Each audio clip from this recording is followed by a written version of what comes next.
मंत्र पुष्पांजलि समर्पयामि।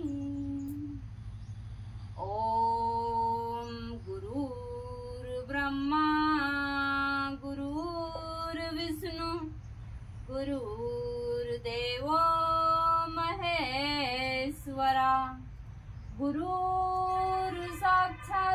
परम ब्रह्मा। यहाँ जो मेरे हाथ में आप देख रहे हैं, यह है पारिजात के पुष्प।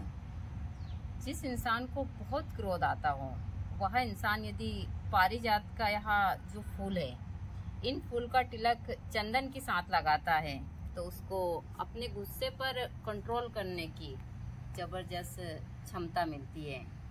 गुस्सा इंसान के बड़े से बड़े कार्य को खराब कर सकता है। जिस इंसान को गुस्सा आता है उस इंसान को हमेशा असफलता हाथ लगती है।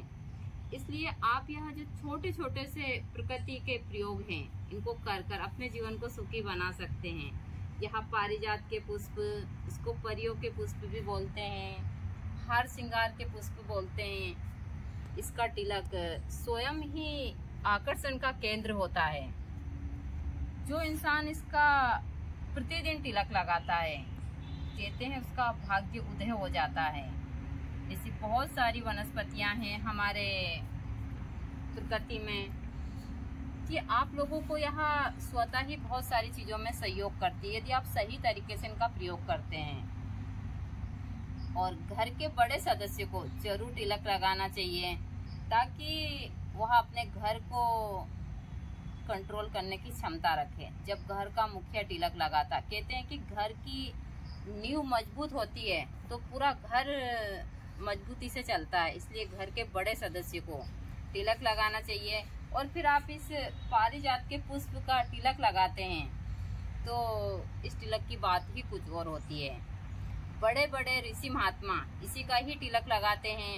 वहाँ अपने आश्रमों में इन वनस्पतियों को लगाते हैं और फिर अच्छे नक्षत्र में इनके पुष्प लेकर उनके तिलक लगाते हैं। तो उनको किसी यक्षिणी भूत प्रेत साधना की आवश्यकता नहीं पड़ती है, स्वतः ही आकर्षण हो जाता है।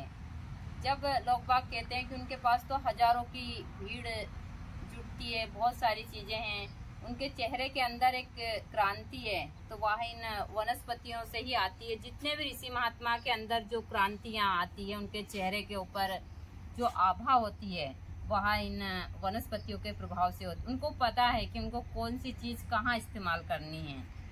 और मैं आप लोगों को घर बैठे इन चीजों का प्रयोग बता रही हूँ, आप कर कर जरूर देखिए। अपने घर के ऊपर आप हार श्रृंगार का पौधा लगाइए। और महिलाओं को इन चीजों में ज्यादा आगे बढ़ना चाहिए क्योंकि महिलाओं के लिए यह काफी महत्वपूर्ण होता है।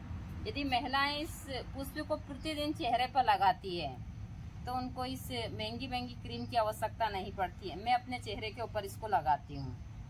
जब तक हार श्रृंगार के यह पुष्प रहते हैं, मैं सिर्फ उनको ऐसे ही मसल कर चेहरे पर लगा लेती हूँ। दूसरा, मैं किसी चीज का यूज नहीं करती हूँ। और इस जगह पर रहने के बाद भी मेरे अंदर बहुत सारी चेहरे के अंदर चीजें हैं जो आज ठीक है।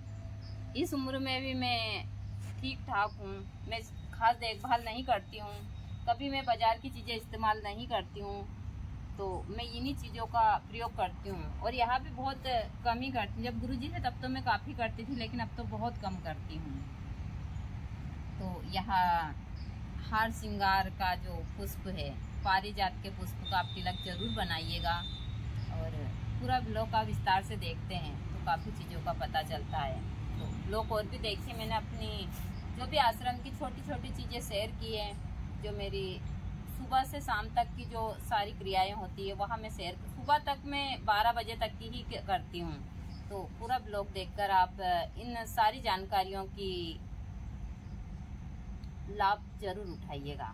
तो यहाँ हार श्रृंगार के पुष्प हैं जो बड़े ही सुंदर है, देखने में लग रहे हैं प्लास्टिक के हैं, लेकिन यहाँ बहुत सुंदर है। और यहाँ मानव जीवन में बहुत सारी चीज़ों में काफ़ी सहयोगी भी होते हैं। तो यही है हार श्रृंगार के पुष्प। अब मैं इनको इकट्ठा कर रही हूँ तिलक बनाने के लिए। मैं इनको चेहरे पर भी लगाती हूँ प्रतिदिन और इनको तिलक के लिए भी इकट्ठा कर रही हूँ। तो यही है हार श्रृंगार इसका। यदि आप अकेले हैं तो अपने अकेलेपन से कभी मत घबराइएगा, क्योंकि जो अकेला इंसान होता है वह काफ़ी ताकतवर होता है। अकेला इंसान अपने जीवन में कभी गलत निर्णय नहीं ले सकता, क्योंकि उसको पता है कि उसका एक गलत कदम उसके जीवन में बहुत बड़ा भूचाल ला सकता है। इसलिए वह हर एक चीज़ सोच समझ कर करता है।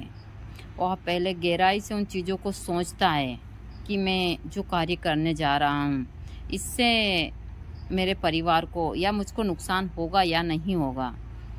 वह देखता है कि यदि मैं कुछ ऐसा काम करूँगी जिससे मेरी सारी चीज़ों को ठेस पहुँचेगी या फिर मुझे नुकसान होगा, तो वह काम वो कभी नहीं करता है। तो अकेला इंसान काफ़ी ताकतवर होता है।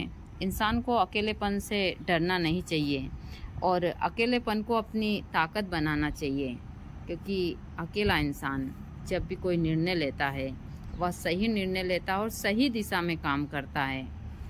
हम हजारों की भीड़ में रहकर जो काम नहीं कर सकते वह अकेला इंसान कर सकता है, ऐसा नहीं है। बहुत सारे लोग सोचते हैं कि हम भीड़ इकट्ठी करें और भीड़ इकट्ठी करने के बाद में हम कुछ काम करें, तो वह इंसान की सबसे बड़ी कमजोरी है।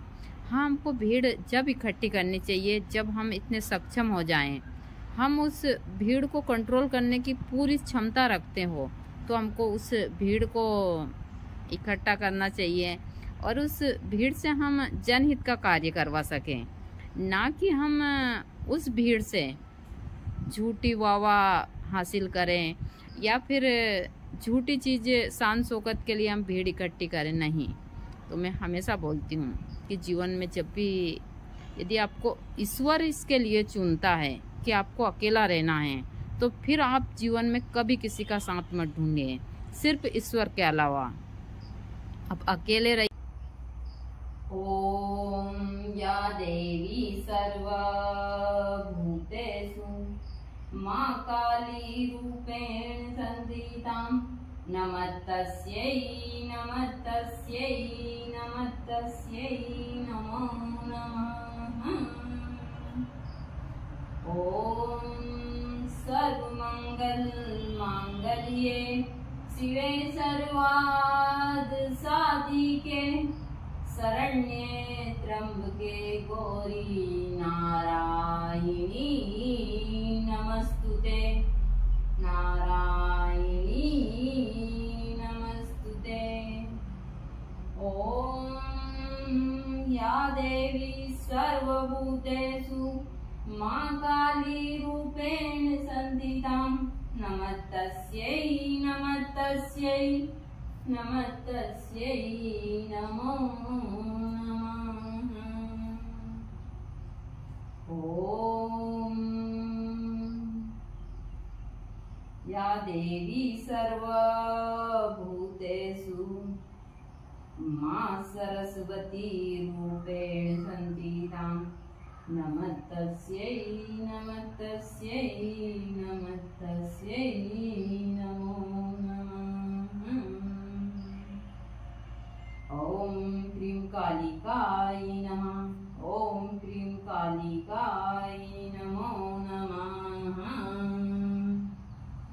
ओम जयंती मंगला काली भद्रकाली कपालिनी दुर्गा क्षमा शिवा दात्री स्वाहा स्वधा नमस्तुते नमो नमः।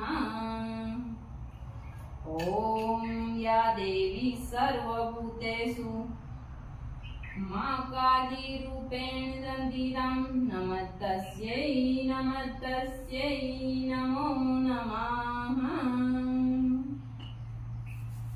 हे भगवती।